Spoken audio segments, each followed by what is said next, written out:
ಆಮೇಲೆ ಹಾಕ್ಲೇ ಇಲ್ಲ, ಯಾಕಂದ್ರೆ ಅದರಲ್ಲಿ ನಾನು ಅವನನ್ನು ಹೊಗಳಲಿಲ್ಲ ಹೀಗೆಲ್ಲ ಉಂಟು. ಸೊ ಹೀಗಾಗಿ ಪಾಪ ಅನ್ಸ್ಬಿಡ್ತೀನಿ ನನಗೆ ಒಂದು ಬಹಳ ಬೇಜಾರಾಗುತ್ತೆ. ಬೇಗ ವಾಸಿ ಆಗ್ಲಿ ಅಂತ ಒಂದು ಮೆಸೇಜ್ ಮಾಡಿ ಮತ್ತೇನ್ ಮಾಡಿ.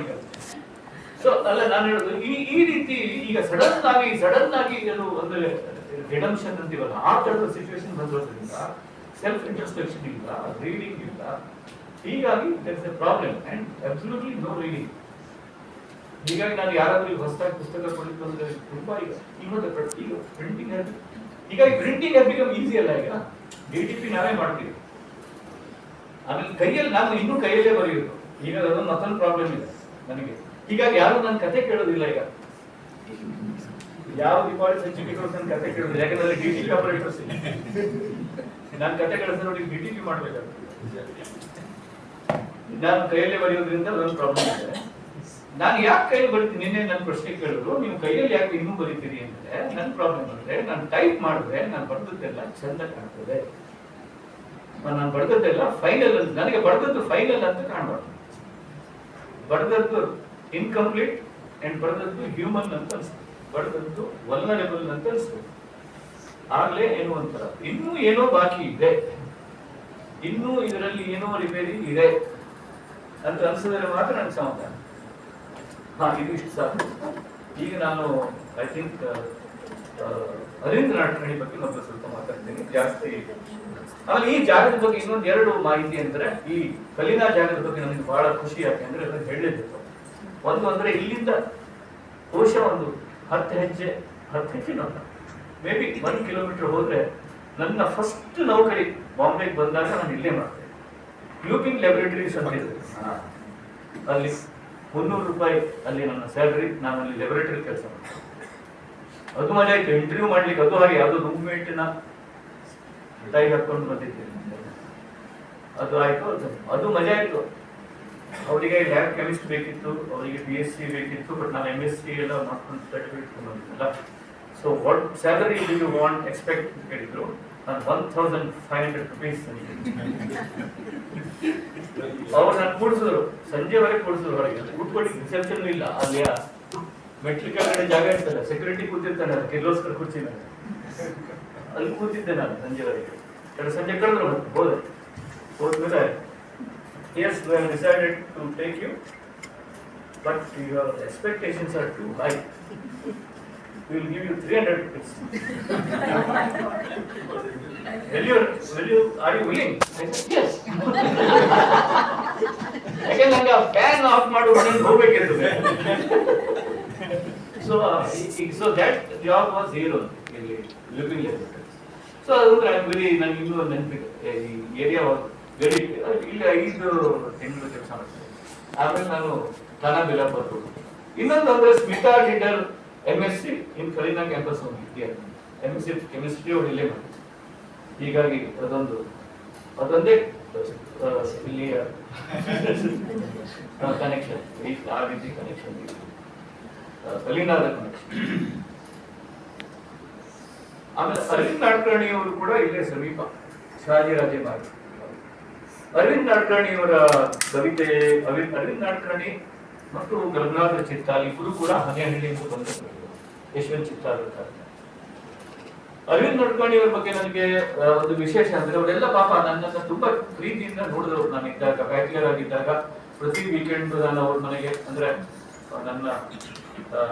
ನಾನು ಸಂಸಾರಸ್ಥ ಆಗೋ ತನಕ ವೀಕೆಂಡ್ಗೆ ಯಾವಾಗ ಹೋದ್ರು ಅವ್ರ ಮನೆಯಲ್ಲಿ, ವೀಕೆಂಡ್ಗೆ ಯಾವುದು ನನಗೆ ಆತಿಥ್ಯ ಅವ್ರ ಮನೇಲಿ ಉಳ್ಕೊಳ್ತಿದ್ದೆ ನಾನು. ಆಮೇಲೆ ಅವ್ರ ಹೆಂಡತಿ ಗೈನಕಾಲಜಿಸ್ಟ್, ಒಂದು ಶಾಂತಿ ಮೆಟರ್ನಿಟಿ ಹೋಮ್ ಅಂತ ಇತ್ತು ಇಲ್ಲೇ. ಅದೇ ಆಗ್ತದೆ, ಮೆಟರ್ನಿಟಿ ಹೋಮು ಗೋಡೆ ಆಚೆ, ಇವ್ರ ಫ್ಲಾಟ್, ಆ ಕಡೆ ಮೆಟರ್ನಿಟಿ ಹೋಮ್. ಸೊ ಈ ಕಡೆಗೆ ಆ ಕಡೆಯಿಂದ ನವಜಾತ ಶಿಶುಗಳ ಸದ್ದು, ಈ ಕಡೆಗೆ ನವಜಾತ ಕವಿತೆಗಳ ಸದ್ದು. ರಾತ್ರಿ ಓದ್ ಹೇಳ್ತಿದ್ರು. ಸೊ ಈಚೆಗೆ ನಾನು ಪ್ರಿಸರ್ವ್ ಬುಕ್ ಹೌಸ್ಗೆ ಅವರ ಆಯ್ದ ಕವನಗಳ ಒಂದು ಮಾಡ್ಕೊಟ್ಟೆ, ಒಂದು ಕಲೆಕ್ಷನ್ ಅದಕ್ಕೆ ಬರ್ತಿದೆ. ಅದಕ್ಕಾಗಿ ನಾನು ಹೇಳಿದೆ ಇವರಿಗೆ, ನಾನು ಅರವಿಂದ್ ನಾಡ್ಕರ್ಣಿ ಬಗ್ಗೆ ಮಾತಾಡ್ತೀನಿ ಒಂದು 2 ನಿಮಿಷ ಅಂತ. ಅಮೇಜಿಂಗ್ ಅಪ್ಪ. ನಾವೇನಾಗ್ತದೆ, ಕೆಲವೊಂದು ಕವಿಗಳನ್ನ ಅವ್ರು ಇದ್ದಾಗ ಅವರ ಒಡನಾಟದಿಂದ we take them for granted. ನಮ್ಗೆ ಸಲೀಸಾಗಿ ತಗೊಂಡ್ಬಿಡ್ತೇವೆ, ನಮ್ಮ ನಡ್ಕೊಂಡು ಹಾಗೆ ಹೀಗೆ ಅಂತ. ಮತ್ತೆ ನಾವು ಆ ಜೀವನದಲ್ಲಿ ಬದುಕಿರ್ತೇವಲ್ಲ, ಅವರು ಎಂತ ಅದ್ಭುತ ಕವಿತೆಗಳನ್ನು ಬರೆದಿದ್ದಾರೆ, ನೀವು ಅವರನ್ನೆಲ್ಲ ಓದಲೇಬೇಕು. ಅವರು ಒಂದು ಊರಿಂದ ಬಂದವರು, ಅದು ಅದೇ ಹನೆಹಳ್ಳಿ. ಯಾವ ಹನೆಹಳ್ಳಿಯಿಂದ ನಮ್ಮ ಯಶವಂತ ಚಿತ್ತಾರರು ಅಮರವಾಗಿಸಿದ್ದಾರೋ, ರೂಪವಾಗಿಸಿದ್ದಾರೋ ಅದೇ ಹನೆಹಳ್ಳಿ. ಷಷ್ಠಿ ತೇರೆಳೆದಂತ ಹನೆಹಳ್ಳಿ, ಅದೇ ಹಸಿರು ಎಲ್ಲ ಹೌದು. ಬಟ್ ಅವ್ರು ಇಲ್ಲಿ ಬಂದ್ಮೇಲೆ ಅವರು ಬಹಳ, ಅವರ ಒಂದು ರೂಪಕ ಬಹಳ ಚೆನ್ನಾಗಿದೆ. ಒಂದೇ ಸಾಲು ಚೆನ್ನಾಗಿದೆ. ಸಂಕರ ತಳದ ಜುಳು ಜುಳು ಹಳ್ಳದ ತುಂಬಾ ಹರಿಯುವ ಬಿಂಬ. ಅಂದ್ರೆ ಆ ಚಂದ್ರನ ಕೆಳಗಿನ ಹರಿಯುವ ನೀರಿನಲ್ಲೆಲ್ಲ ಬಿಂಬಗಳು, ಹಸಿರು ಬಿಂಬಗಳು, ಆ ತರದ್ದು. ಅಲ್ಲಿ ಅವ್ರು ಹೇಳ್ತಾರೆ, ಇನ್ನೆಲ್ಲ ನಾನು ನಿಮ್ಮೂಲ ಮುಗ್ಧಕ್ಕಂತ ನೆನಪುಗಳ ಮೆಟ್ಟಿ ನಿಂತ ಜರಾಸಂಧ ಅಂತ. ಅದನ್ನು ಬಿಟ್ಟು ಅವರೀಗ ಇಲ್ಲಿ ಬಂದಿದ್ದಾರೆ. ಇಲ್ಲಿಗೆ ಬಂದಿದ್ದಾರೆ ಅವರು, ಮಹಾನಗರಕ್ಕೆ ಬಂದಿದ್ದಾರೆ. ಅಲ್ಲಿ ಅವ್ರದ್ದು ನಗರಾಯಣ ಶುರುವಾಗ್ತದೆ.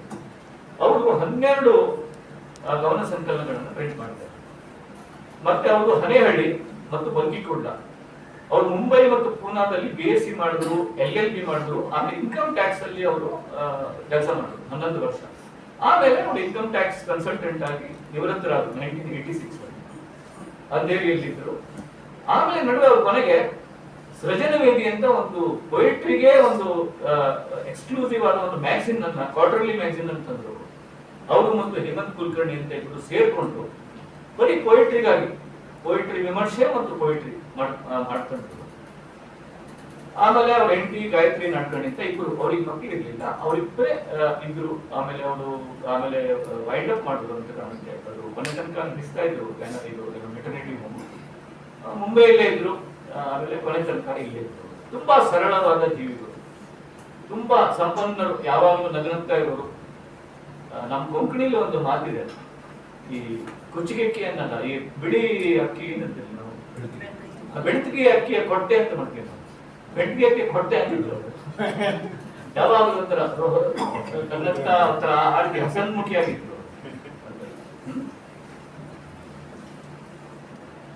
ಸೊ 2 ಡಿಕೇಡ್ 1976 ಇಂದ 1996 ವರೆಗೆ ಅವರ ನಾ ಭಾರತಿ ಕುಮಾರ, ನಗರಾಯಣ, ಆತ್ಮಭಾರತ ಮತ್ತು ಅದರ ನಂತರದ ಇನ್ನೊಂದು ಕಲೆಕ್ಷನ್, ಈ 5 ಕವನ ಸಂಕಲನದ ಪ್ರತಿ ಕವಿತೆಗಳನ್ನು ಅವರ ಬಾಯಿಂದಲೇ ಕೇಳಿದ್ದೇನೆ ನಾನು. ಹೀಗಾಗಿ ಈಚೆಗೆ ಆ ಕವಿತೆಗಳನ್ನು ಓದುವಾಗ ಅವರ ಧ್ವನಿನೇ ನನ್ಗೆ ಕೇಳುತ್ತೆ. ರೀಡ್ ಇಟ್, ಅವರ ಫಿಸಿಕಲ್ ವಾಯ್ಸ್ ಕೂಡ ನನ್ಗೆ ಕೇಳುತ್ತೆ. ಅದನ್ನು ಬಹಳ ಬಹಳ ಮಜಾ ಅನಿಸ್ತದೆ. ಮತ್ತು ಅವ್ರದ್ದು ಕವಿತೆಗಳಲ್ಲಿ ಹಿಂದಿ, ಮರಾಠಿ, ಗುಜರಾತಿ ಮತ್ತು ಟಿಪಿಕಲ್ ಬಾಂಬೆ ಒಂದು ಟೋನ್ ಇರ್ತದೆ. ಅದು ಸೇರಿದ ಒಂದು ಕನ್ನಡ ನಮಗೆ ಕೇಳ್ತದೆ.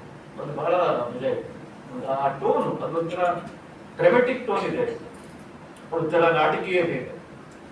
ಅದನ್ನ ನಮ್ಮ ಗೌರೀಶ್ ಕಾಯ್ಕಿಣಿಯ ಒಂದ್ ಕಡೆ ಬರೆಯೋದೇ ಅದರ ಬಗ್ಗೆ. ನಾಟಕೀಯ ಆವಿರ್ಭಾವ, ಚಿಂತನಶೀಲ ತಾದಾತ್ಮ್ಯ ಮತ್ತು ಚಾರಿತ್ರಿಕ ಪೌರಾಣಿಕ ಉತ್ತರಾಧಿಕಾರದ ಪ್ರಜ್ಞೆಯನ್ನ ಅರವಿಂದರಲ್ಲಿ ಗೌರೀಶ್ ಕಾಯ್ಕಿಣಿ ಅವರು ಅಂದ್ರೆ ಗುರುತಿಸ್ತಾರೆ. ಒಂಥರ ನಾಟಕೀಯ ಆವಿರ್ಭಾವ ಇದೆ. ಅದು ನನಗೆ ಇವಳು ಅನಿತಾ ಓದಿದ ಇದು ಯಾವುದು ಸ್ವಲ್ಪ ನನ್ಗೆ ಬಹಳ ಇಷ್ಟ ಅದು. ಆ ಕವಿತೆ ಸಣ್ಣ ಕವಿತೆ, ಬಟ್ ಅವಳ ನಗರಾಯಣದ ಕವಿತೆಗಳು ಫಸ್ಟ್ ಇದರಲ್ಲಿ ಅದು ಊರಿನ ಎಲ್ಲ ಚಂದ. ಅದು ನಾವು ಒಂದೊಂದ್ಸಲ ಇವರು ಹೇಳಿದಾಗೆ ಊರಿನ ನೆನಪುಗಳು ಅಂತ ಬರೆಯುವುದು ಒಂದು, ಬಟ್ ನಮ್ಗೆಲ್ಲ ನಗರಕ್ಕೆ ಬರೋದು ಬಹಳ ಬೇಕಾಗಿರ್ತದೆ. ನಗರ ನಮ್ಮನ್ನು ಊರಿಂದ ಬಿಡುಗಡೆ ಬೇಕಿರ್ತದೆ. ಯಾಕಂದ್ರೆ ಊರು ನಮ್ಮನ್ನು ನಮ್ಮ ಒಂದೊಂದು ಸ್ಲಾಟ್ ಅಲ್ಲಿ ಹಾಕ್ತಾ ಇರ್ತದೆ. ಊರಲ್ಲೆಲ್ಲ ನಾವು ಇಂಥವ್ರ ಮಕ್ಕಳು ಅಂತಾನೆ ಫೇಮಸ್ ಆಗಿರ್ತೇವೆ. ಅದು ನಮ್ಗೆ ಆಗ್ತಾ ಇರೋದು. ಇವ್ರ ಮಗ, ಅವ್ರ ಮಗ, ಅವ್ರ ಮಗ, ಅವ್ರ ಮಗ. ಈಗ ನೋಡಿ, ಇಲ್ಲಿ ಬಂದ್ಮೇಲೆ you are known as somebody's father. Smita ಕಿ ಮಮ್ಮಿ, ಬಡ್ಡಿ ಕಿ ಪಪ್ಪ. ನಿಮ್ಮ ಐಡೆಂಟಿಫೈ ಉಲ್ಟಾ ಇಲ್ಲ. ಊರಲ್ಲಾದ್ರೆ ಉಸ್ಕಾ ಬೇಟ, ಇಸ್ಕಾ ಬೇಟಿ, ಇಸ್ಕಾ ಬೇಟ, ಇದು ಕಂಪ್ಲೀಟ್ ಉಲ್ಟಾ ಮಾಡ್ಬಿಡ್ತದೆ. ಸೊ ಈಗ ನಮ್ಮೂರಲ್ಲಿ ಹಾಗೆ ನಮ್ಗೆ ಮಾಸ್ಟರ್ ಮಗ ಅನ್ನೋದು ಎಷ್ಟು ಪ್ರಾಬ್ಲಮ್. ನಮ್ಮೂರಲ್ಲಿ ಬಹಳ ಪ್ರಾಬ್ಲಮ್ ಆಗಿತ್ತು. ಮೇಸ್ಟರ್ ಮಗ ಅದು ಎಲ್ಲಾ ಕಡೆಯಲ್ಲೂ ಪ್ರಾಬ್ಲಮ್. ಒಳ್ಳೆದಾಗಿ ಮಾಡಿದ್ರು ಇದು ಅವನಿಗೆ ಮಾಸ್ಟರ್ ಮಗ. ಚೆನ್ನಾಗಿ ಮಾಡ್ತಾರೆ, ಏನು ನೀನು ಮಾಸ್ಟರ್ ಮಗ ಬಿಟ್ಟು ನೀನು ಮಾಡಿದ್ದೀರಿ. ಸೊ ದಟ್ ಐಡೆಂಟಿಟಿ ಪ್ರಾಬ್ಲಮ್ ಇಲ್ಲಿ ಇಲ್ಲ. So city is A develop, ನನಗೆ ಅದು ಬಹಳ ಬಹಳ ಬಹಳ ಇಷ್ಟ.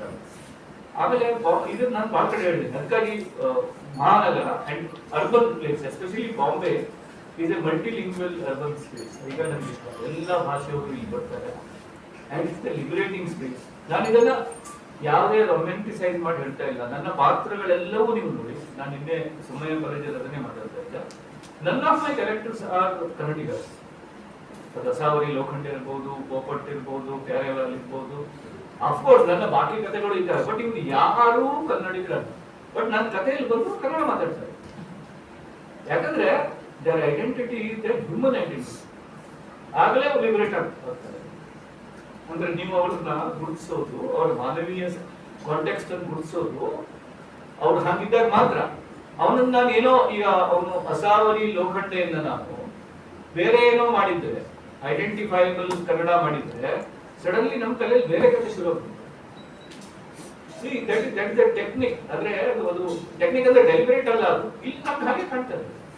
ನಮ್ಗೆ ಯಾರು ಆ ತರ ಕಾಣೋದೇ ಇಲ್ಲ. ಸೊ ಆ ಎಲಿಮೆಂಟ್ ನನಗೆ ಬಾಂಬೆಯಲ್ಲಿ ಮಾತ್ರ ಸಿಕ್ಕಿದೆ. ನಮ್ಗೆ ಯಾರ ತಲೆಯಲ್ಲೂ ಅದು ಬರುವುದಿಲ್ಲ. That is what it is. ಇದೊಂದು ನನ್ನ ಪ್ರಕಾರ ಮುಂಬೈ ಅನ್ನೋದು ಬಹಳ ಸ್ಪಿರಿಚುವಲ್ ಆದಂತ ಜಾಗ. ಎಷ್ಟು ಮಿನಿಮಲಿಸ್ಟಿಕ್ ಜಾಗ ಅಂದ್ರೆ, ನಾನು ಮತ್ತೆ ಹೇಳಿದ್ದೆ ಎಲ್ಲ ಕಡೆ ಕೆಲವರು ಹಸ್ಕೊಂಡಿದ್ದೀನಿ ಅಂತ ಹೇಳ್ತಿದ್ದೇನೆ. ಇದು ಮ್ಯಾಕ್ಸಿಮಮ್ ಸಿಟಿ ಅಂತ ಕರಿತೀವಿ. ಬಟ್ ತುಂಬಾ ಯಾಕೆ ಮ್ಯಾಕ್ಸಿಮಮ್ ಸಿಟಿ ಅಂದ್ರೆ it is A minimalistic space. ಇಲ್ಲಿ ದೇವರಿಗೆ ಸಹ ಜಾಗ ಇಲ್ಲ. ಫ್ರಿಜ್ ಕೇಳ್ಕೊಳತ್ತೆ ಅಂದ್ರೆ ನಮ್ಮ ದೇವರಂತೂ ನಾವು ಫ್ರಿಜ್ ಮೇಲೆ ಇಡ್ತಿದ್ವಿ, ಇಲ್ಲಿ ಜಾಗ ಇಲ್ಲ. ಪಾಪ ಅವನಿಗೆ ಎಷ್ಟು ಅಭ್ಯಾಸ ಹೋಗಿದ್ವಿ, ಬೆಂಗಳೂರಿಗೆ ಬಂದ್ರೆ ಜಾಗ ಇದೆ, ಫ್ರಿಜ್ ಮೇಲೆ ಇಡ್ತೀವಿ. ಅವನ್ ಮತ್ತೆಲ್ಲೂ ಬೇಡ ಅಂತ ಇಲ್ಲೇ ಇಟ್ರೆ ಸಾಕು ಅಂತ. ಆತರ ಅಂದ್ರೆ ನಮ್ಮ ಮೆಂಟಲ್ ಸ್ಪೇಸ್ ಪ್ರಕಾರ ನಾವು ಮೈಂಡ್ ಇಲ್ಲಿ ಜಾಗ ಇದ್ರೆ ಎಲ್ಲದಕ್ಕೂ ಜಾಗ ಇದೆ. ನಿಮ್ಗೆ ಇಲ್ಲೇ ಜಾಗ ಇಲ್ಲಿದ್ರೆ ಎಲ್ಲ ಶುರುವಾಗುತ್ತೆ. More you have the space, more you invite the problems. ಎಲ್ಲದೂ ಪ್ರಾಬ್ಲಮ್ ಶುರುವಾಗಿ ಇಲ್ಲಿಂದಾನೇ ಶುರುವಾಗ್ತದೆ, ಕಸ ಶುರುವಾಗದೆ ಇಲ್ಲಿಂದ. So that's how it is. So ಅದಕ್ಕಾಗಿ ಅರವಿಂದರ ಕವಿತೆಗಳಲ್ಲಿ ಆ ರೀತಿಯ ಜಾಗಕ್ಕಾಗಿ ಹುಡುಕ್ತಾರೆ ಅವರು. ಅವ್ರು ಹೇಳ್ತಾರೆ ಅದೆಲ್ಲ ಚಂದ, ಅವರಿಗೆ ಯಜಮಾನ ಸಂಸ್ಕೃತಿಗೆ ಬಗ್ಗೆ ಎಷ್ಟು ಬೇಸರ ಬಂದಿರ್ತದೆ ಅಂತ ಹೇಳಿ ಅವರ ಕವಿತೆಗಳಲ್ಲಿ ಗೊತ್ತಾಗ್ತದೆ. ಆಮೇಲೆ ಈ ರಾಯರು ಊರಲ್ಲಿ ರಾಯಗಿರಿ ಮಾಡ್ತಾರಲ್ಲ, ಕೂತ್ಕೊಂಡು ತೆಂಗಿನಕಾಯಿ ಇಳಿಸೋದು, ಎಣಿಸೋದು, ಅದು ಕಂಡ್ರೆ ಆಗ್ತಿರೋದಿಲ್ಲ.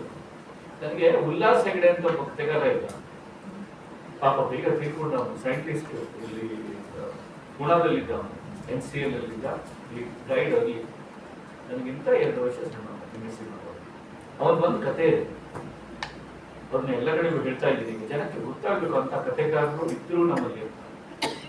ಆ ಕಥೆಯಲ್ಲಿ ಏನಾಗ್ತದೆ ಅಂತಂದ್ರೆ, ಆ ಕೆಲಸದ ಆಳು ಇರ್ತಾನೆ, ಸ್ವಲ್ಪ ಆಳ್ಸಿರ್ತಾನೆ, ಎಲ್ಲ ಕೆಲಸಕ್ಕೂ ಅವ್ನು ಸ್ವಲ್ಪ ಲೆವೆಲ್, ಅವನು ಅಂದ್ರೆ ಸ್ವಲ್ಪ ಕೊಂಡಾಯಗಾರ, ಸ್ವಲ್ಪ ಆಳ್ಸಿ. ಆದ್ರೆ ತೆಂಗಿನಕಾಯಿ ಕಿಡ್ಲಿಕ್ಕೆ ರೆಡಿ ಮೊದ್ಲು ಅಂತ ತಾನು ಮೇಲೆ ಯಾಕ ತೆಂಗಿನಕಾಯಿ ಕಿಡ್ಲಿಕ್ಕೆ. ಆಗ ಒಡೆದಿರೋ, ಆಗ ಅಲ್ಲಿಂದ ಒಡೆದಿರೋ ಕೋಳಿ ಮೇಲೆ ಕಂಡ ಕಾಣ್ತಾರೆ. ಮೇಲಿಂದ ನೋಡಿದ್ರೆ ಕೋಳಿ ಮರಿ, ಇಟೇ ಕೋಳಿ ಮರಿ ಕಂಡ. ಅವ್ರು ಇಲ್ಲಿ ಜೋರ ಇದು ಮಾಡೋದಂಗೆ ಮಾಡ್ತಾ ಇರ್ತಾರೆ. See that angle ಇದೆಯಲ್ಲ, see that lifts the reader also. ನಾವು ಕೂಡ ಮೇಲೆ ಹೋಗ್ತೇವೆ, ನಮಗೂ ಕೂಡ ಎಲ್ಲ ಅಷ್ಟೇ ಸಣ್ಣಪ್ಪ. ನೀವು ಬಿಲ್ಡಿಂಗ್ ಮೇಲೆ ಹೋದ್ರೆ ಕೆಳಗೆ ಜನಾನೇ ಕಾಣುದಿಲ್ಲ, ವೆಹಿಕಲ್ ಕಾಣ್ತಾರೆ, ವೆಹಿಕಲ್ ಒಳಗಡೆ ಇದ್ದವ್ರು ಯಾರು ಕಾಣುದಿಲ್ಲ. ಒಂದು ವಿಮಾನ ಟೇಕ್ ಆಫ್ ಆದ್ರೆ ಬಿಲ್ಡಿಂಗ್ಸ್ ಕಾಣ್ತವೆ, ಜನ ಕಾಣುದಿಲ್ಲ. ಒಂದು ಇಷ್ಟಿಷ್ಟು ಆಂಟ್ಸ್, ಗುಡ್ಡ ಕಾಣ್ತದೆ, ಮನುಷ್ಯ ಕಾಣುದಿಲ್ಲ. ಬಟ್ ಅವನ ದರ್ಪ ಎಷ್ಟು, ಅವನ ಅಹಂಕಾರ ಎಷ್ಟು. ತೇಜಸ್ವಿ ಹೇಳಿದಾಗೆ ಯಾವುದು ಅಹಂಕಾರ ಕೊಡ್ತಾ ಇರೋದು ಜ್ಞಾನ ಹೇಗೆ ಆಗಕ್ಕೆ ಸಾಧ್ಯ ರೀ? ನಾವು ಜ್ಞಾನಿ ಅದೇ ಯಾವುದು ಅಹಂಕಾರ ಕೊಡ್ತದೆ ಅದು ಜ್ಞಾನ ಆಗೋದಕ್ಕೆ ಶಕ್ಯನೇ. ಸೊ ಆ ಜ್ಞಾನದ ಅಟ್ಟಹಾಸದ ಕಾಲದಲ್ಲಿ ನಾವಿದ್ದೇವೆ. ನಾನು ಜ್ಞಾನಿ. ಸೊ ಅದರ ವಿರುದ್ಧ ಬಂದಿದ್ದವರು ಇವರು, ನಮ್ಮ ಅರವಿಂದನಾಥ್. ಅವರಿಗೆ ಅದಕ್ಕಾಗಿ ಮುಂಬೈ ಶಹರ ಈಸ್ ಎ ಸ್ವರ್ಗ ಅವರಿಗೆ. ಯಾಕಂದ್ರೆ ಅಲ್ಲಿ ದಾದರ್ ಸ್ಟೇಷನ್ ನಲ್ಲಿ ಜೋಕಟ್ಟೆ ಪದೇ ಪದೇ ಹೇಳ್ತಿರ್ತಾರೆ. ನನಗೆ ಮೊದಲು ಬಹಳ ಸಿಟ್ಟು ಬರ್ತಿತ್ತು ವಿಮರ್ಶಕರ ಮೇಲೆ. ನನ್ನ ಕವಿತೆಗೆ ಮಳೆ ಅವ್ರ ಮೇಲೆಲ್ಲ ವಿಮರ್ಶನೆ ಬರೆಯುವುದಿಲ್ಲ. ನಾನು ಜೋಪಟ್ಟೆಗೆ ಹೇಳ್ತಿದ್ದೆ, ಅವ್ರನ್ನೆಲ್ಲ ತಂದು ಪೀಕ್ ಟೈಮಲ್ಲಿ ದಾದರ್ ಸ್ಟೇಷನ್ ಬಿಟ್ಟು ಬಿಡೋದು.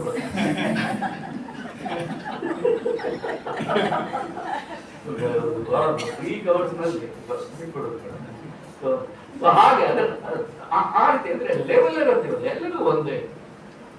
ಅದಕ್ಕಾಗಿ ಮುಂಬೈಗೆ ಅದೇ ಇದು ನೀವು ನೀನು ಇಲ್ಲಲ್ಲ, ತೆಲುಗು ಮೆಲುಗು ಭಾಷೆ ಬಂದಿದ್ದು ಅದಕ್ಕಾಗೇನೆ. ಅದು ಪ್ಲೂರಾಲಿಟಿ ಇಲ್ಲ ಅಲ್ಲಿ. ಯು ತರ ಇಂಗ್ಲಿಷ್ ಅಲ್ಲಿ ಯು, ಅಲ್ಲಿ ಬಹುವಚನ ಇಲ್ಲ, ಅದು ಅದರಿಂದಾನೇ ಬಂದಿತ್ತು. ಸೊ ಆ ಎಲಿಮೆಂಟು ಅರವಿಂದ್ರನಾಥ್ ರಾಣಿಯವರಿಗೆ ತುಂಬಾ ಇಷ್ಟ. ಅವ್ರದ್ದು ಮತ್ತೊಂದಿದೆ ಕವಿತೆ, ಅದು ಬಹಳ ಇಷ್ಟ. ಕಳ್ಳನೊಡಗೂಡಿ ಹೋದ ಖಂಡೋಬ ಪೊಲೀಸರೊಡನೆ ವಾಪಸ್ ಖಂಡೋಬ ಅಂತ ಕಳವಾಗಿ ಹೋಗಿತ್ತು. ಖಂಡೋಬ ಅಂತ ಹೋದದ್ದು ಬೆಳ್ಳಿ ಖಂಡೋಬ, ಆದ್ರೂ ಕಲ್ಲು ಖಂಡೋಬ ಇದ್ದೇ ಇದ್ದಾನೆ. ಕೊನೆ ಪಕ್ಷ ಕಲ್ಲಾದರೂ ಇದೆ. ಖಂಡೋಬನನ್ನು ಮಾಡಿ ಕಲ್ಲು ಬೆಳ್ಳಿಯ ನಡುವೆ ಓಡುತ್ತಾನೆ ಖಂಡೋಬ. ಸಂತ ಹಾಡಿದಾಗ ಕಲ್ಲು ಖಂಡೋಬ ಆಗುತ್ತದೆ, ಸಂತ ಹೋದದ್ದೇ ಖಂಡೋಬ ಕಲ್ಲ. ದಿಸ್ ಇಸ್ ಪೋಯಿಟ್ರಿ, ಆಯ್ತಲ್ಲ. ಆಮೇಲೆ ಕಚರ ಡಬ್ಬಿ, ಚಾವಿ, ಚಾಲು, ಶೇಜಾರಿ, ಗಸರಗುಂಡಿ, ಈ ತರದ ಮೆಟಾಫರ್ಸ್ ಅವರು. ಈ ಗಸರಗುಂಡಿ ನೋಡಿ, ಗಸರಗುಂಡಿ ಅಂದ್ರೆ ಇದು ಜಾರ್ಬಂಡಿ ಸೈಡ್. ಅವರ ಫೇವ್ರೆಟ್ ಇದು ಏನಂತಾರೆ ಅದಕ್ಕೆ ಮೆಟಾಫರ್. ನಾನೊಂದ್ಸಲ ಅವ್ರಿಗೆ ಕೇಳಿದೆ, ನೀವು ಜಾರ್ಬಂಡಿ ಯಾಕೆ ಬಳಸ್ತೀರಿ ಪದೇ ಪದೇ? ಇಟ್ಸ್ ಎ ಫಾಲ್, ಅಂದ್ರೆ ಫಾಲ್ ಆಫ್ ಎ ಮ್ಯಾನ್, ಅಧಪತನ, ಮನುಷ್ಯನ ಅಧಪತನ. ಅಧಪತನ ಇಟ್ಸ್ ವೆರಿ ಆಬ್ವಿಯಸ್ ಮೆಟಾಫರ್. ನಾನಂದ್ರೆ ಇಟ್ಸ್ ಕ್ಲೀಶೆ ಅನ್ಸ್ತದೆ ಅಧಪತನ, ಬಟ್ ನೋಡಿ ಎಷ್ಟು ರಿಲೇಟ್ ಇದೆ ಅದು. ಅಂದ್ರೆ ಅವನಂದ್ರು ಅಧಪತನ ಹೌದಪ್ಪ, ನಾವೆಲ್ಲರೂ ಅಧಪತನದಲ್ಲಿ ಇದ್ದೇವೆ. ಆದ್ರೆ ಮಕ್ಕಳು ನೋಡು ಅಧಪತನವನ್ನು ಎಂಜಾಯ್ ಮಾಡ್ತಾರೆ, ಹೇಗೆ ಬರ್ತಾರೆ. ಜಾರಬಂಡಿಯಲ್ಲಿ ಕೆಳಗೆ ಬರುವಾಗ ಅವರು ಮಕ್ಕಳು ಕುಣ್ಕೊಂಡು ಬರ್ತಾರೆ ಕೆಳಗೆ. ಕೆಳಗೆ ಬರ್ಬೇಕು ಅಂತಾನೆ ಮತ್ತೆ ಮೇಲೆ ಹೋಗ್ತಾರೆ. ಕೆಳಗೆ ಬಂದ್ಮೇಲೆ ಮತ್ತೆ ಮೆಟ್ಲು ಹತ್ತಿ ಮೇಲೆ ಹೋಗಿ ಮತ್ತೆ ಕೆಳಗೆ ಬರ್ತಾರೆ. See when you enjoy the fall, that is real danger.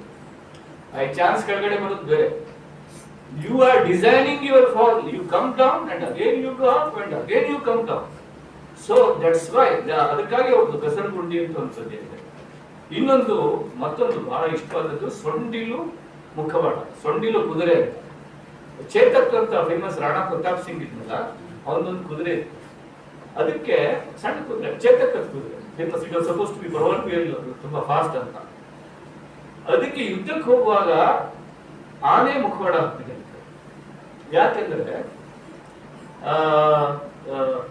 ಎದುರಾಳಿಯ ಆನೆ, ಯುದ್ಧದ ಆನೆ ಇರ್ತಾವಲ್ಲ, ಆಗ ಅವು ಬಂದು ಇದು ಆನೆ ಮರಿ ಹೇಳಿ ಮುದ್ದು ಮಾಡಿ ಶುರು ಅವಕ್ಕೆ ಕಣ್ಣಿಗೆ ಮಣ್ಣೆ ಇರ್ತಿಕ್ಕೆ ಮನುಷ್ಯ ಯಾವ ರೀತಿ ಆಟ ಆಡ್ತಾನೆ ಅಂದ್ರೆ, ಅವು ಪಾಪ ಅದಕ್ಕಾದ್ರೂ ಬುದ್ಧಿ ಇದೆ ಅಂತ ಹೇಳ್ತಾರೆ. ಆದ್ರೆ ಇವರು ಮನುಷ್ಯರು ಚಕ್ರವ್ಯೂಹದಲ್ಲಿ ಅಭಿಮನ್ಯುವನ್ನ ಹೆಂಗ್ ಕೊಟ್ಬಿಟ್ರು ಅಂತ ಎಂಡಾಗ್ತದೆ. ಅಂದ್ರೆ ಪ್ರಾಣಿಗೆ ಸೊಂಡಿಲಿನ ಮುಖವಾಡ ಹಾಕಿ ಮುದ್ದಾನೆಯನ್ನ ಇವರು ಅಲ್ಲಿ ತಾಯ್ತನ ಉಗಿಸ್ತಾರೆ, ಆದ್ರೆ ಇಲ್ಲಿ ಅಭಿಮನ್ಯುವನ್ನ ಹತ ಮಾಡ್ತಾರೆ. ಆವಾಗ ನಮ್ಗೆ ಏನ್ ನೆನಪಾಯ್ತು ಅಂದ್ರೆ, ಮಾಧವ್ ಗಾಡ್ಗೀಳ್ ಅಂತ ಎನ್ವಿರಾನ್ಮೆಂಟಲಿಸ್ಟ್ ಇದ್ದಾರೆ, ಸಸ್ಯಶಾಸ್ತ್ರಜ್ಞರು. ಅವರೊಂದು ಮಾತು ನನಗೆ ಹೇಳಿದ್ರು, ನಾನು ಅವರಿಗೆ ETV ಇಂಟರ್ವ್ಯೂ ಮಾಡುವಾಗ.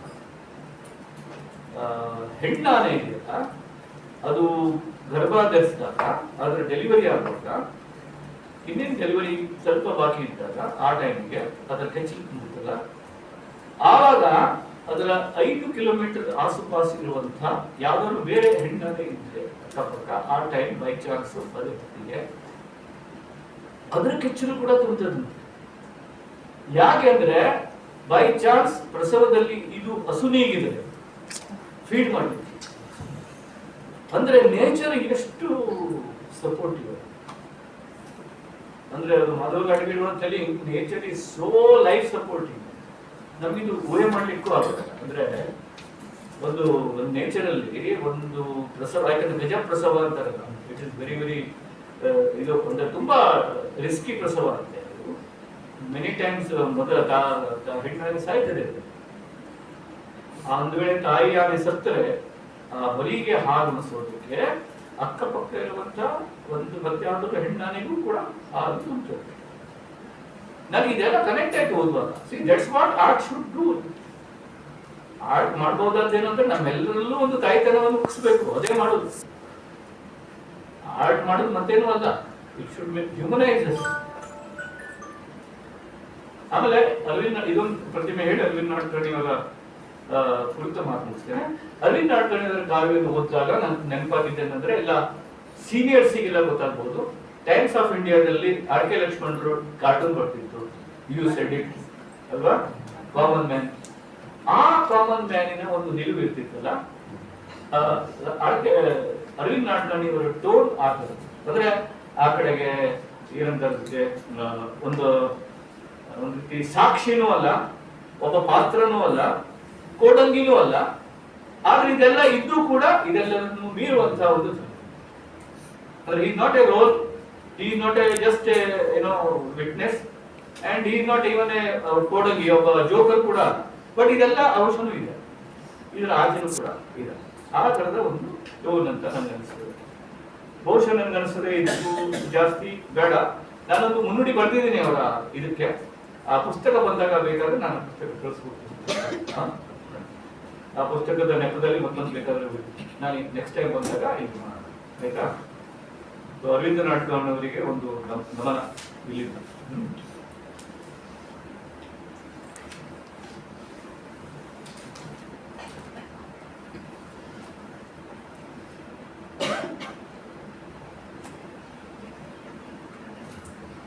ಈಗ ಮತ್ತು ಗಂಗಾಧರ ಚಿಕ್ಕಾದ್ರ ಬಗ್ಗೆ ಜಾಸ್ತಿ ಅವ್ರ ಬಗ್ಗೆ, ಯಾಕಂದ್ರೆ ಇವ್ರದ್ದು ಶತಮಾನೋತ್ಸವ ಆಯ್ತು. ಇವರು ಕೂಡ 12/11/1923 ಹುಟ್ಟಿದವರು, 1987 ನಲ್ಲಿ ತಿಳ್ಕೊಂಡ್ರು.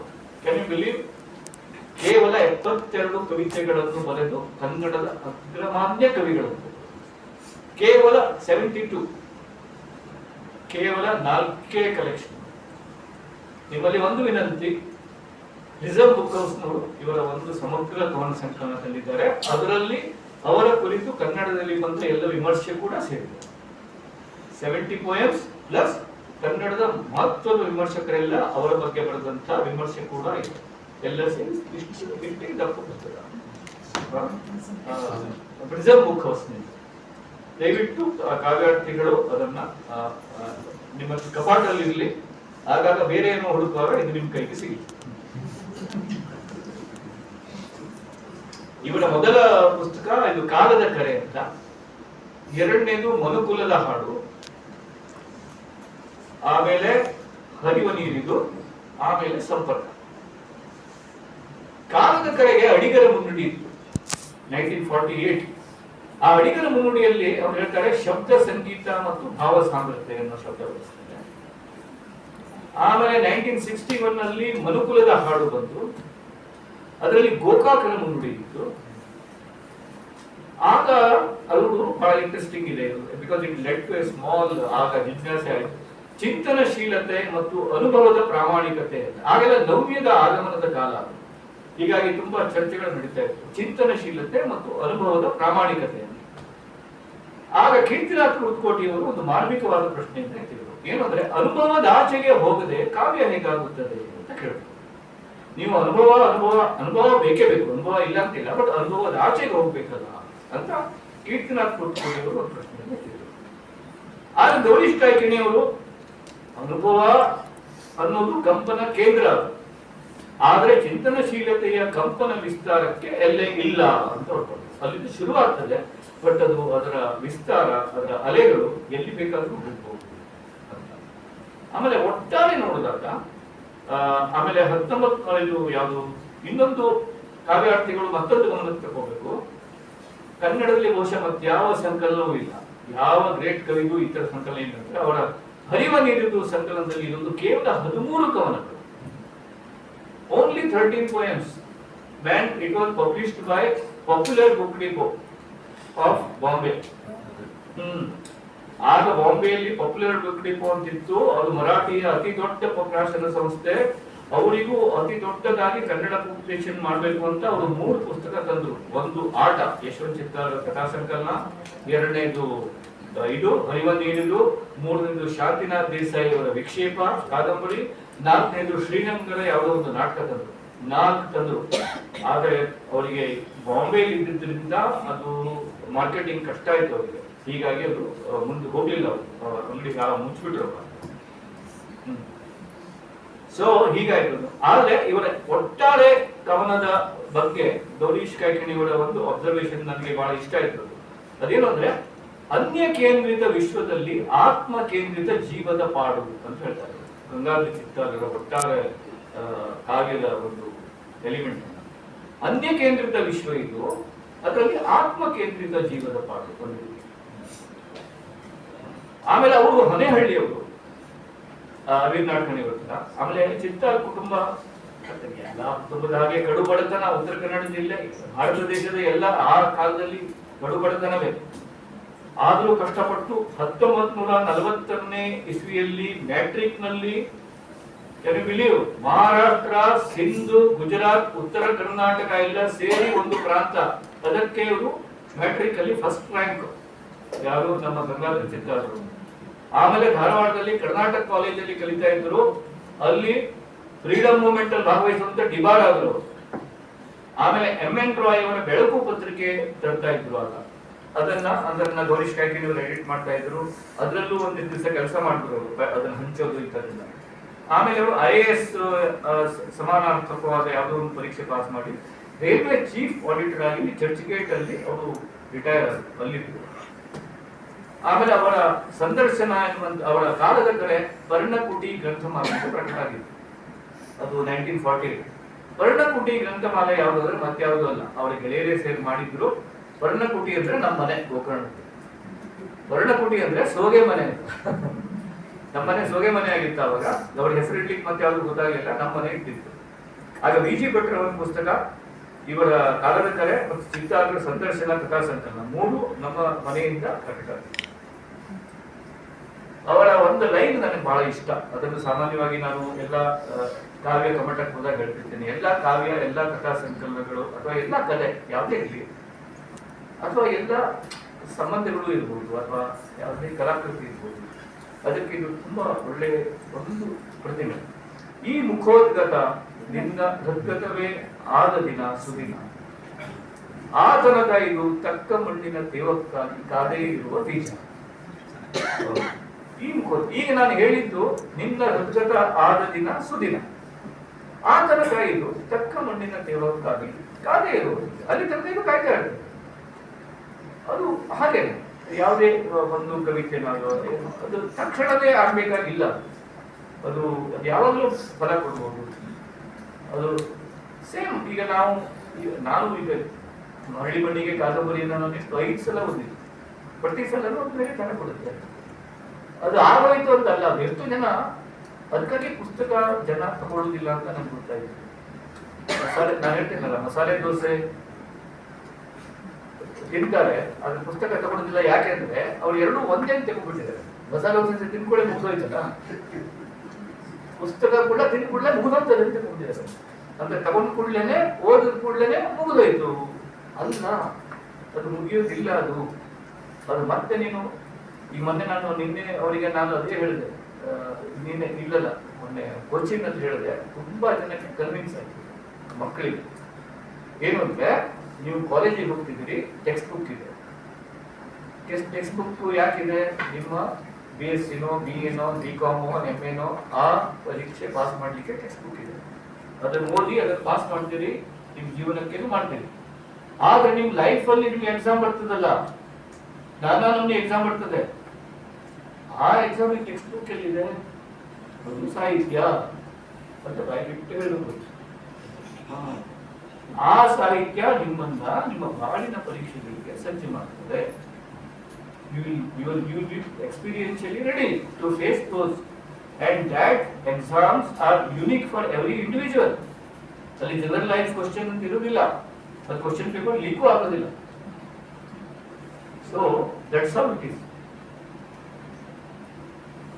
ಆಮೇಲೆ ಇವತ್ತು ಪಾಪ ಏನಂದ್ರೆ ದುಬ್ಬರಿ ಕಹಾನಿ ಗಂಗಾಧರ ಚಿತ್ತಾಲರು ಅಂದ್ರೆ ಅವರ ಬೋತ್ ಯಶವಂತ್ ಅಂಡ್ ಗಂಗಾಧರ ಚಿತ್ತಾಲರು they were haunted by death. ಅವ್ರ ಮನೆಯಲ್ಲಿ ಅವರ ತಂದೆಯವರ ಸಾವು, ಅವರು ಹೇಳೋದು ಸ್ವಲ್ಪ ಅನ್ಡಿಗ್ನಿಫೈಡ್ ಆಗ್ಬೋದು, but I have to share. ಯಾಕಂದ್ರೆ ನಾವೆಲ್ಲ ಒಂದು ಫ್ಯಾಮಿಲಿ, ದೊಡ್ಡ ಫ್ಯಾಮಿಲಿ, ಕಲೆಕ್ಟಿವ್ ಫ್ಯಾಮಿಲಿ. ಅಂದ್ರೆ ನೀವೆಲ್ಲ ಸೇರಿ ಎಲ್ಲ ಪ್ರೀತಿಯ ಫ್ಯಾಮಿಲಿ.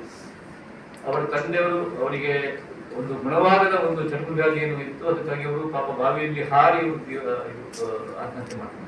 ಅದರಿಂದ ಅವರು ಚೇತರಿಸಿಕೊಳ್ಳೇ ಇಲ್ಲ, ಇಬ್ಬರು ಬಂದರು. ಅದು ಅವರ ಇಬ್ಬರ ಕೃತಿಗಳಲ್ಲೂ ಮತ್ತೆ ಬರ್ತಾ ಇರ್ತದೆ. ಅವ್ರ ಒಂದು ಪ್ರತಿಮೆ ಬರ್ತದೆ, ಜೀವಕ್ಕೆ ಬಿಗಿದ ಘಟ ಸರ್ಪವಾಯಿತು ದೇಹ. ದೇಹವೇ ಜೀವಕ್ಕೆ ಬಿಗಿದ ಘಟ ಸರ್ಪವಾಯಿತು ಅಂದ್ರೆ ಅದು ಎಂಥ ಪ್ರತಿಮೆ. ಇದಕ್ಕೆ ಚೆನ್ನಾಗಿ ಅಂತ ಹೇಳ, ಇದಕ್ಕೂ ಹತ್ತಿರವಾಗಿ ಆ ಅನುಭವವನ್ನು ಹೇಳೋದೇ ಆಗುತ್ತೆ. ಇದು ಗಂಗಾಧರ ಚಿತ್ತಾರರ ಒಂದು ಕವಿತೆಯಲ್ಲಿ ಬರ್ತದೆ. ಆಮೇಲೆ ಬಹಳ ದಿವಸದ ಮೇಲೆ ಊರಿಗೆ ಹೋಗ್ತಾರೆ ಗಂಗಾಧರ ಚಿತ್ತಾರರು. ಆ ಹಳೆ ಮನೆ ಇಲ್ಲ ಈಗ. ಆ ಹಳೆ ಮನೆ ಇಲ್ಲಿದ್ದಾಗ ಅದು ಹೆಂಗ್ ಕಾಣ್ತದೆ ಅವರಿಗೆ ಅಂದ್ರೆ, ಅದು ಹಳೆ ಮನೆ ಮುಂದೆ ಒಂದು ಮಾವಿನ ಮರ ಇರ್ತದೆ, ರೈತು ಆಗ ಇಲ್ಲ ಅದು ಮಾವಿನ ಮರ. ನಮ್ ಕಡೆ ಇದು ಈಶಾಡ್ ಮರ ಹೇಳ್ತೀವಿ, ಕರಿ ಈಶಾಡ್ ಹೇಳ್ತೀವಿ, ಕರಿ ಮಾವಿನ ಮರ. ಅವ್ರದ್ದು ಏನ್ ಹೇಳ್ತಾರೆ, ಆ ಹಗಲಿಗೂ ಕಪ್ಪನೆಯ ನೆರಳನ್ನು ಚೆಲ್ಲುತ್ತಿದ್ದ ಆ ಏನು ಮಾವಿನ ಮರ ಇಲ್ಲದೆ ಆಕಾಶಕ್ಕೊಂದು ದೊಡ್ಡ ತೂತು, ಆಕಾಶಕ್ಕೆ ಒಂದು ದೊಡ್ಡ ತೂತು.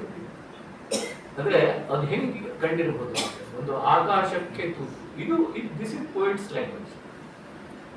ಅದು ಶೂನ್ಯ ಗೀನ್ಯ ಅಂತ ಹೇಳಿ ಒಂದು ಸವಕಲು ಮಾತಲ್ಲಿ ಹೇಳಿಲ್ಲ, ಆಕಾಶಕ್ಕೆ ತೂತು ಅಂತ.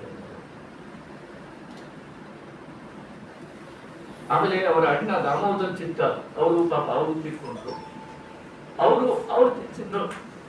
ಒಬ್ಬನ ಕವಿಯ ನೋಟ ಹೇಗೆ, ಅವರು ತೀರ್ಕೊಳ್ಳುವಾಗ ಅವರಿಗೆ ಇದು ಏನು, ಅವರು ಹಿ ವಾಸ್ ಫೀಲಿಂಗ್, ಅವ್ರು ಹೀಗೆ ಲಾಸ್ಟ್ ಮೂಮೆಂಟ್ ಅಲ್ಲಿ ಹಿ ವಾಸ್ ವೆರಿ ಬಿಸಿ. ತುಂಬಾ ಕೆಲಸ ಮಾಡಿದ್ರು ಅವರು ದಾಮೋದರ ಚಿತ್ತ. ಉತ್ತರ ಕನ್ನಡ ಜಿಲ್ಲಾ ಸಾಹಿತ್ಯ ಸಮ್ಮೇಳನ ಮಾಡಿದ್ರು, ಇದು ಮಾಡಿದ್ರು, ಅದು ಮಾಡಿದ್ರು. ಆ ಕವಿತೆಯ ಕೊನೆಯಲ್ಲಿ ಬರ್ತದೆ. ಆದ್ರೆ ಇವ್ರು ಏನ್ ಮಾಡಿದ್ದಾರೆ ಅಂದ್ರೆ, ಸಾವಿನ ಬಗ್ಗೆ ದುಃಖ ಗೀತ ಅಂತ ಬರೆದ್ರು. ಸಾವಿನ ಬಗ್ಗೆ ಭಯ ಇವರಿಗೆ, ಯಾಕಂದ್ರೆ ಇವರಿಗೆ ಪಾರ್ಕಿನ್ಸನ್ಸ್ ಕಡೆ ಕಾಯಿಲೆ ಆಯಿತು. ಯಾರಿಗೆ, ಗಂಗಾಧರ ಚಿತ್ತಾರರಿಗೆ ಪಾರ್ಕಿನ್ಸನ್ಸ್ ಆಯಿತು. ಸೊ ಹಿ ವಾಸ್ ಫೈಟಿಂಗ್ ಪಾಪ. ಹೀಗಾಗಿ ಬರವಣಿಗೆ ಎಲ್ಲ ಸ್ವಲ್ಪ ಕುಂಠಿತ ಆಯಿತು. ಆದ್ರೆ ಅವರು ಅದಕ್ಕೆ ಹೆಲ್ಟಿಡೋಟ್ ಅನ್ನೋ ತರ ಈ ರೋಟ್ ಅಬೌಟ್ ಪೀಪಲ್, ಸುಧೀರನಿಗೆ, ಅಣ್ಣನಿಗೆ, ಆ ತಾಯಿ, ಅದು ಇದು ಬಹಳ ಮಾಡಿದ್ರು. ಅವ್ರ ತಾಯಿ ಬಂದು ಬರೆದಿರೋ ಒಂದು ಪದ್ಯ ಇದೆ ನೋಡಿ, ಈಗ ಎಷ್ಟು ಚೆನ್ನಾಗಿದೆ. ಅದು ಅನ್ಸ್ಕೊಂಡ್ರೆ ಬಹಳ ಇಷ್ಟ ಆಗಿತ್ತು. ಅರಿವನ್ನಿದ್ದು ಒಳಗಡೆ ಅದರ ಒಂದೇ ಸಾಲು ಹೋಗ್ತೀನಿ. ಕೆಸರ ಕಸುವಿಗೆ ಹಿಕ್ಕಿ ಕೊನೆ ಹಿಡಿದ ಹೊಂಬಾಳೆ, ಬಚ್ಚಲ ರೊಚ್ಚೆಯಲ್ಲಿ ಕರ್ರಗೆ ಸೊಕ್ಕಿ ಹಬ್ಬಿದ ಬಸಲೆ, ಗರಿಚವಲ ಬೀಸಿ ಹಿಂಡಿಗೆ ಜೋತು ಎತ್ತರಕ್ಕೆ ತೂಗಿ ತೊನೆಯುವ ತೆಂಗು, ಸುತ್ತಲೂ ಬೆಳೆವ ಗಿಡ ಬಳ್ಳಿಗಳ ಮೈ ರಸದ ಸರಬರ ಸದ್ದು ಸೊಗಸು. ಸುತ್ತಲೂ ಬೆಳೆವ ಗಿಡ ಬಳ್ಳಿಗಳ ಮೈ ರಸದ ಸರಬರ ಸದ್ದು ಸೊಗಸು, ಮಧ್ಯದಲ್ಲೇ ತಾಯಿ. ಅಂದ್ರೆ ಇದೆಲ್ಲದರ ಅವಿಭಾಜ್ಯ ಅಂಗವಾಗಿ ತಾಯಿ. ಆ ಮೈ ರಸದ ಸರಬರ ಸದ್ದು ಸೊಗಸು ನೋಡಿ, ಅಲ್ಲಿ ಶಬ್ದ ಸಂಗೀತ. ಅವ್ರು ಹೇಳಿದ್ದು ಯಾವಾಗಲೂ ಫಸ್ಟ್ ಕಲೆಕ್ಷನ್ ಹೇಳಿದ್ದಾರೆ ಅಡಿಗರು, ಶಬ್ದ ಸಂಗೀತ ಅಂತ. ಇದು ನಾವು ಓದ್ತಾ ಇರೋದು ಥರ್ಡ್ ಕಲೆಕ್ಷನ್. ಶಬ್ದ ಸಂಗೀತ ಅಂದ್ರೆ ಇದು. ದಿಸ್ ಇಸ್ ವಾಟ್ ಪೋಯಿಟ್ರಿ ಅಂದ್ರೆ, ಅದು ಬರೀ ಓದುದಲ್ಲ, ಅದು ಇಂದ್ರಿಯ ಗ್ರಾಹ್ಯವಾಗಬೇಕು, ಅದು ಕಲೆಕ್ಟಿವ್ ಆಗಿ ನಮ್ಮ ಅನುಭವ ಬರಬೇಕು, ಸೆನ್ಶುಯಸ್ ಆಗಿ ಬರಬೇಕು. ಆಮೇಲೆ ಆ ತಾಯಿ ತೀರ್ಕೊಂಡಿದ್ದು ಅವರಿಗೆ ದಮ್ ಅಸ್ತಮೆಟಿಕ್ ಆಗಿ ಏನೋ ಪ್ರಾಬ್ಲಮ್ ಇತ್ತು ಅವರಿಗೆ. ಅದನ್ನು ಹೇಗೆ ಹೇಳ್ತಾರೆ ನೋಡಿ ಇವರು, ಒಳಗೊಳಗೆ ಹೊರಲೆ ಹತ್ತಿ ಇದ್ದಲ್ಲೇ ಕುಸಿದು ಮಣ್ಣಾದಳು. ಕೆಮ್ಮಿಯವರು ಒಳಗೊಳಗೆ ಹೊರಲೆ ಹತ್ತಿ, ಹೊರಲೆ ಅಂದ್ರೆ ಗೊತ್ತಲ್ಲ, ಟರ್ಮೈಟ್ಸ್. ಹಳೆ ಮನೆಗಳು ಒಳಗೊಳಗೆ ಹೊರಲೆ ಹತ್ತಿ, ಹೇಗೆ ಹಳೆ ಮನೆಗೆ ಗುಪ್ಪೆ ಬಿದ್ದಿರ್ತದಲ್ಲ ಊರಲ್ಲಿ, ಹಾಗೆ ಒಳಗೊಳಗೆ ಹೊರಲೆ ಹತ್ತಿ ಇದ್ದಲ್ಲೇ ಕುಸಿದು ಮಣ್ಣಾದಳು. ಆಮೇಲೆ ಅಣ್ಣನ ಬಗ್ಗೆ ಹೇಳ್ತಾರೆ, ಆ ಒಂದು ಕ್ಷಣದಲ್ಲಿ ಹೆದರಿದ್ದಾನೆ, ಹೊರಡಬೇಕಾದವನು ಒಬ್ಬಂಟಿ ಎನಿಸಿ ಎದೆಗುಂದಿದ್ದಾನೆ. What a question.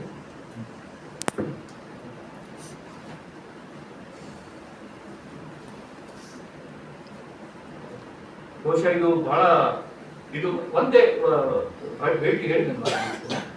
ಆಮೇಲೆ ಒಂದ್ಸಲ ಅಡಿಗರು ಅಮೆರಿಕದಲ್ಲಿರುವ ಅವ್ರ ಮಗಳ ಮನೆಗೆ ಹೊರಟಿದ್ರು.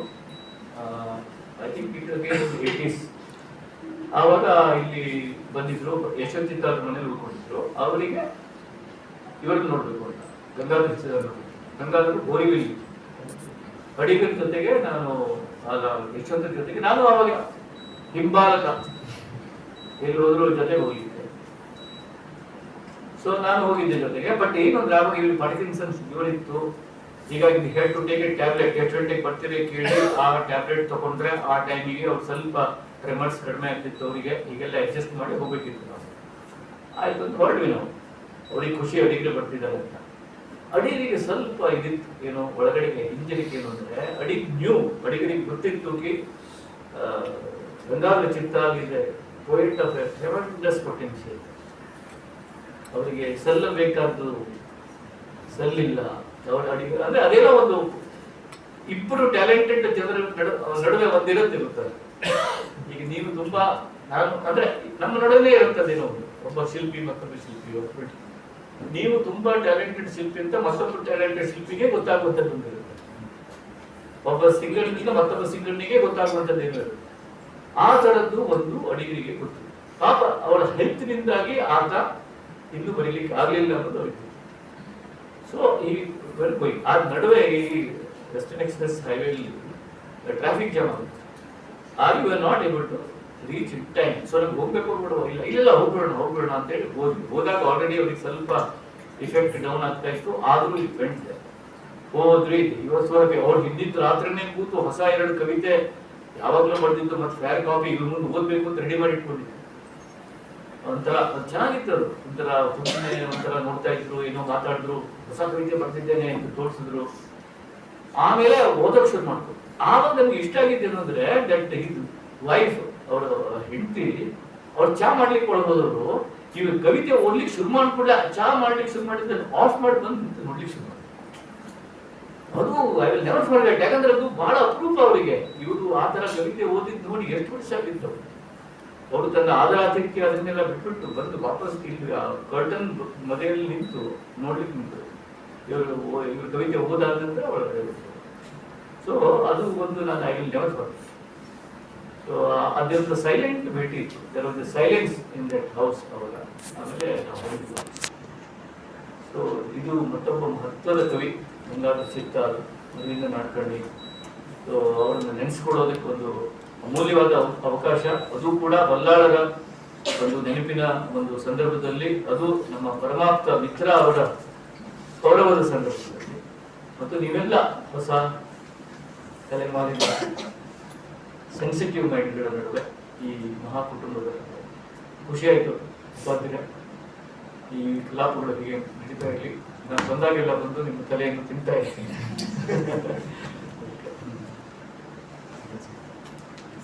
ಧನ್ಯವಾದಗಳು.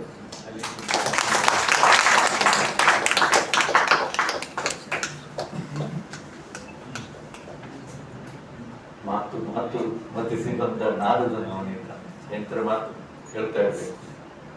ಬಂದಾಗಲೆಲ್ಲ ಹೊಸ ಸಂಚಲನವನ್ನು ಕರ್ನಾಟಕದಲ್ಲಿ ಒಂದು ಮೈಸೂರು ಅಸೋಸಿಯೇಷನ್ ನಲ್ಲಿ ಕಲಾ ಭಾಗವತವರ ಪುಸ್ತಕ ಬಿಡುಗಡೆ ಸಂದರ್ಭದಲ್ಲಿ ಜಯಂತರ ಮಾತು ಕೇಳಿ 2-3 ಜನ ವಿದ್ಯಾರ್ಥಿಗಳು ಹೆಮ್ಮೆ ಮಾಡಿರ್ತಾರೆ.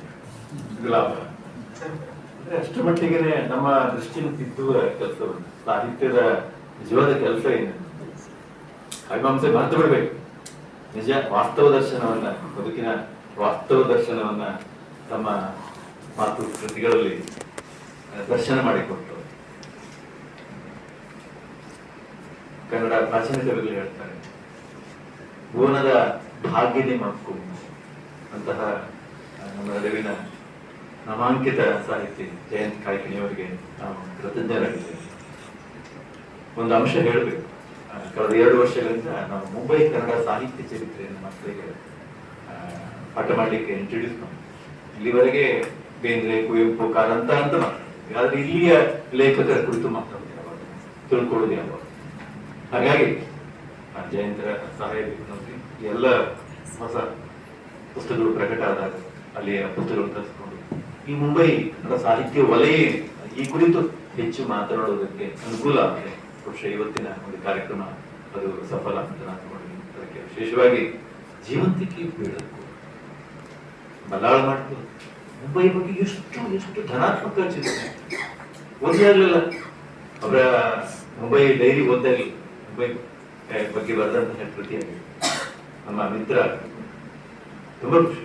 ಅಂತಹ ಒಂದು ಸಾರ್ಥಕ ಸಂಜೆಯನ್ನು ಇವತ್ತು ಕಳೆದಿದ್ದೀವಿ. ಅವರಿಗೆ ನಾವು ವಿಶ್ವವಿದ್ಯಾಲಯದ ಪರವಾಗಿ ಅನಂತ ವಂದನೆಗಳನ್ನು ಅರ್ಪಿಸ್ತಾ ಈ ಕಾರ್ಯಕ್ರಮಕ್ಕೆ ಮಂಗಳ ಹಾಡ್ತಾ ಇದ್ದೀವಿ. ಈ ನಡುವೆ ಒಂದು ಸಣ್ಣ ಕಾರ್ಯಕ್ರಮದ ಕಟ್ಟಿಕೊಡಿ ಮಾಡಿ. ಧನ್ಯವಾದಗಳು ಸರ್. ಜಯಂತರ ಮಾತುಗಳನ್ನ ಕೇಳ್ತಾ ನಾವೆಲ್ಲೋ ಕಳೆದು ಹೋಗಿದ್ವಿ. ಮತ್ತೆ ಈ ಕಡೆ ಬರ್ತಾ ಗೌರವಾರ್ಪಣೆ ಕಾರ್ಯಕ್ರಮ ನಡೆಯುತ್ತಿದೆ. ಶಿವಮೊಗ್ಗ ಕರ್ನಾಟಕ ಸಂಘ ಕೂಡ ಮಾಡುವ ಎಂಕೆ ಇಂದಿರಾ ಪ್ರಶಸ್ತಿಗೆ ನಮ್ಮ ವಿಭಾಗದ ಸಂಶೋಧನಾ ವಿದ್ಯಾರ್ಥಿ ಪ್ರತಿಭಾ ರಾವ್ ಅವರ ಶೋಧ ಕೃತಿ ಜೀವನ್ಮುಖಿ ಇದು ಆಯ್ಕೆಯಾಗಿರುವುದು ಅತ್ಯಂತ ಹೆಮ್ಮೆಯ ಸಂಗತಿ. ಅವರು ಇದಕ್ಕೆ ಒಂದು ಗೌರವವನ್ನು ಸ್ವೀಕರಿಸಬೇಕು. ನಮ್ಮ ವಿಭಾಗದ 3 ಪ್ರತಿಭಾವಂತ ವಿದ್ಯಾರ್ಥಿಗಳಿಗೆ ಈ ಒಂದು ಗೌರವ ಕಾರ್ಯಕ್ರಮ ನಡೆಯಲಿಕ್ಕೆ.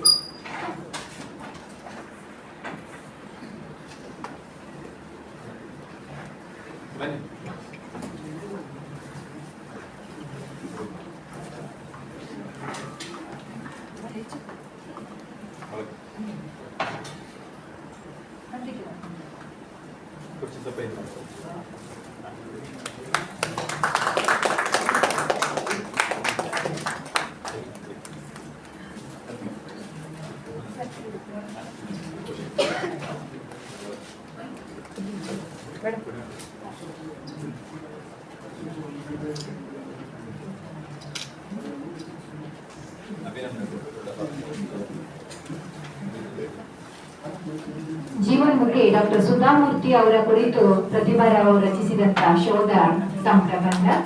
ಅದೇ ರೀತಿ ನಮ್ಮ ವಿಭಾಗದ ಸಂಶೋಧನಾ ವಿದ್ಯಾರ್ಥಿ ಅನಿತಾ ಪಿ ತಾಕೋಡೆ ಅವರಿಗೆ ಇತ್ತೀಚೆಗೆ ಬಳ್ಳಾರಿಯ ಗವಿಸಿದ್ದ ಎನ್ ಬಳ್ಳಾರಿ ಕಾವ್ಯ ಪ್ರಶಸ್ತಿ ಅವರ ಮೇಣಕ್ ಕಂಠಿದ ಭಕ್ತಿ ಎನ್ನುವಂತ ಕಾವ್ಯಕ್ಕೆ ಸಿಕ್ಕಿದೆ. ಅವರು ಕೂಡ ಮೊನ್ನೆ ಇದೇ ವೇದಿಕೆಯಲ್ಲಿ ಆ ಕಾವ್ಯ ಕವಿತಾ ಸಂಕಲನ ಲೋಕಾರ್ಪಣೆಗೊಂಡಿದ್ದು ಅವರು ಗೌರವವನ್ನ ಸ್ವೀಕರಿಸಬೇಕು ಅಂತ ಕೇಳಿಕೊಳ್ತಾರೆ.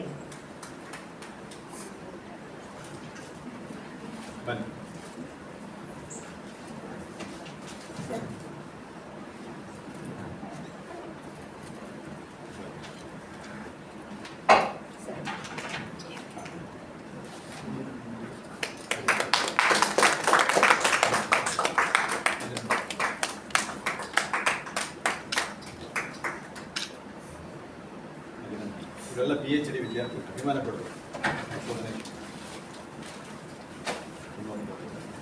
ಅದೇ ರೀತಿ ನಮ್ಮ ವಿಭಾಗದ ಸಂಶೋಧನಾ ವಿದ್ಯಾರ್ಥಿ ಪ್ರತಿಭಾವಂತ ಲೇಖಕಿ ಕಲಾ ಭಾಗವತ್ ಅವರು ಹೊನ್ನಾವರದಲ್ಲಿ ನಡೆದಂತಹ ಕನ್ನಡದ ನಾಮಾಂಕಿತ ಸಾಹಿತಿ VC ಸಂಸ್ಮರಣೆ ರಾಷ್ಟ್ರೀಯ ವಿಚಾರ ಸಂಕಿರಣದಲ್ಲಿ ವಿಭಾಗದ ಪ್ರತಿನಿಧಿಯಾಗಿ ಅವರು ಪಾಲ್ಗೊಂಡಿದ್ರು. ಅವರು ಕೂಡ ಗೌರವವನ್ನು ಸ್ವೀಕರಿಸಬೇಕು ಅಂತ ವಿನಂತಿಸ್ತಾ ಇದ್ದೀನಿ.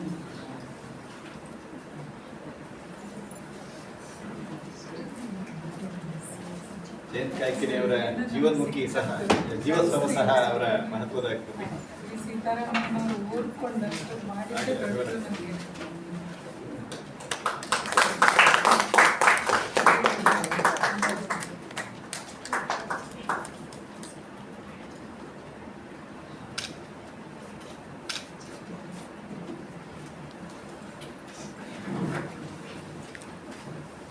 ಒಟ್ಟಿನಲ್ಲಿ ವ್ಯಾಸರಾಯ ಬಲ್ಲಾಳ ಪ್ರತಿಷ್ಠಾನ ಹಾಗೂ ಮುಂಬೈ ವಿಶ್ವವಿದ್ಯಾಲಯ ಕನ್ನಡ ವಿಭಾಗ ಜಂಟಿಯಾಗಿ ಆಯೋಜಿಸಿದಂತಹ ಈ ಕಾರ್ಯಕ್ರಮದಲ್ಲಿ ನಮ್ಮೊಂದಿಗೆ ಎಲ್ಲ ಕಾರ್ಯದಲ್ಲಿ ಕೈ ಜೋಡಿಸಿದಂತ ಕುಸುಮ ಬಲ್ಲಾಳ್ ಅವರನ್ನ ವಿಭಾಗದ ಮುಖ್ಯಸ್ಥರು ಹಾಗೂ ಜಯಂತ್ ಕಾಯ್ಕಿಣಿ ಅವರು ಗೌರವಿಸಬೇಕು ಅಂತ ಕೇಳಿಕೊಳ್ತಾರೆ.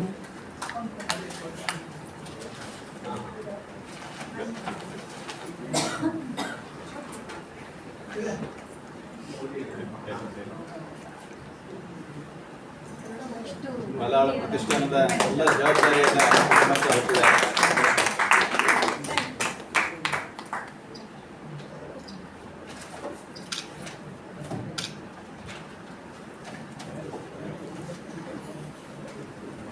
ಇವರೆಲ್ಲ ಸಹಕಾರದಿಂದಲೇ ಇಂಥ ಒಂದು ಕಾರ್ಯಕ್ರಮ ನಡೆಯಲಿಕ್ಕೆ ಸಾಧ್ಯ. ಈ ಪ್ರೋತ್ಸಾಹ, ಸಹಕಾರ, ಸಲಹೆ, ಸೂಚನೆ ಎಲ್ಲವೂ ತಾವೆಲ್ಲರೂ ಕಾಲಕ್ಕೆ ನೀಡ್ತಾ ಬಂದವರಲ್ಲಿ ಜಯಂತ್ ಕಾಯ್ಕಿಣಿ ಅವರು ಕೂಡ ಒಬ್ರು. ಇವತ್ತು ವಿಶೇಷವಾಗಿ ಕಾರ್ಯಕ್ರಮದಲ್ಲಿ ಪಾಲ್ಗೊಂಡ ತಮಗೆ ಮುಂಬೈ ವಿಶ್ವವಿದ್ಯಾಲಯ ಕನ್ನಡ ವಿಭಾಗದ ಪರವಾಗಿ ಅನಂತ ಧನ್ಯವಾದಗಳನ್ನ ಸಲ್ಲಿಸ್ತಾ ಇದ್ದೇನೆ. ಪ್ರಶಸ್ತಿಯನ್ನ ಸ್ವೀಕರಿಸಿದ ಮಿತ್ರ ವೆಂಕಟರಾಜ್ ಅವರಿಗೆ ಪ್ರೀತಿಯ ಅಭಿನಂದನೆಗಳು ಹಾಗೂ ಧನ್ಯವಾದಗಳು. ಅದೇ ರೀತಿ ಎಲ್ಲ ಕಾರ್ಯಕ್ರಮದಲ್ಲಿ ಪಾಲ್ಗೊಂಡಂತ ಕಲಾ ಭಾಗವತ್ ಅವರು, ಅನಿತಾ ತಾಕೋಡೆ, ಅಹಲ್ಯ ಬಲ್ಲಾಳ್ ಎಲ್ರಿಗೂ ಅಭಿನಂದನೆಗಳನ್ನು ಧನ್ಯವಾದಗಳನ್ನು ಸಲ್ಲಿಸ್ತಾ ಇದ್ದೇನೆ.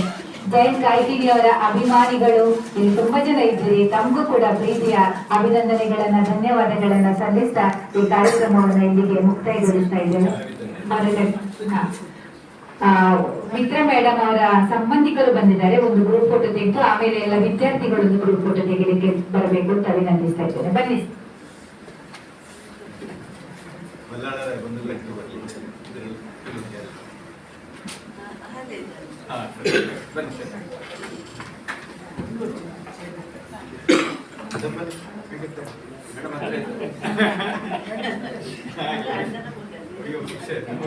ಮೇಡಮ್ ಹತ್ರ ವಿಡಿಯೋ ತೆಗಿಲ್ಲ, ವಿಡಿಯೋ ಆಫ್ ಮಾಡಿ, ವಿಡಿಯೋ ಆಫ್ ಇರಲಿನ ವಿಡಿಯೋ ಕಂಟಿನ್ಯೂ.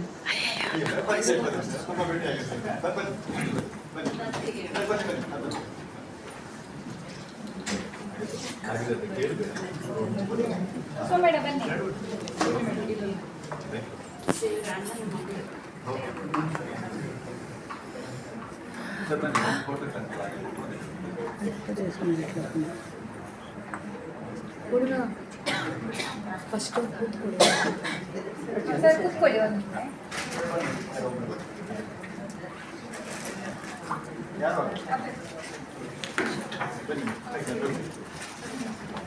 ಬೇಗ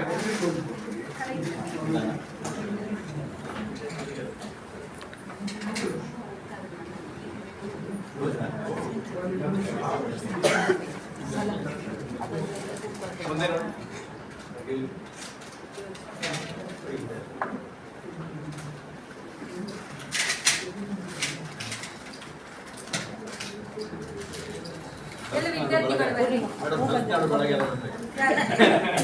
ನನಗೆ ಗೊತ್ತಿಲ್ಲ, ಕಟ್ಟರಾಜ್ ಬೈತಾರೆ.